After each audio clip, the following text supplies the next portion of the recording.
Да. И ако ме позволите, искам да ви споделя за още един случай.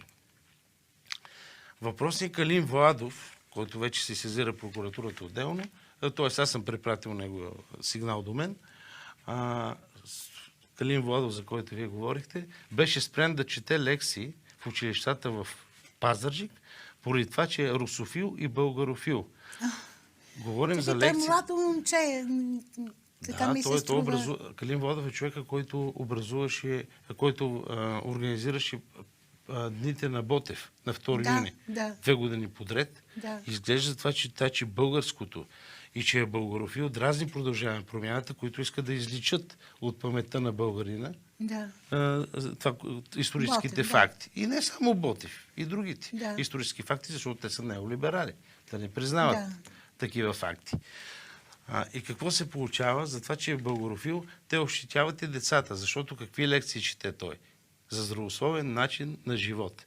Благодарение понеже той е експерт по фитнес и по здравословно хранене, благодарение на него дете в Пазарджик свали 60 кг. Представете ли си какво това е? От тези хамбургери, нездравословния начин на живот.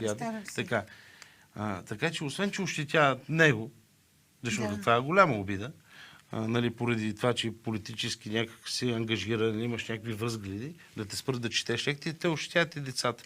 Но аз не очаквам нищо друго от тази продажна партия. Не българска и антибългарска. В случая, според вас, не е ли уродливо в 21 век България да се преследва хора по политически или логически причини? Да, прави се. И това според вас не е ли ксенофобия? Не Вие просто сте ксенофобия. Наричам чист, го учебен неонацизъм. Неонацизъм.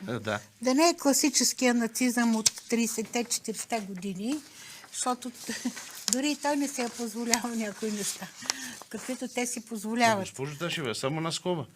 През нацизма е оправдан Георги Димитров все пак. Да, точно така. А в нашите съвременни условия репресиите са много по-големи от тогава. Извинявайте, ако прозвучи крайно. В Британия една майка на 2 деца лежи в затвора заради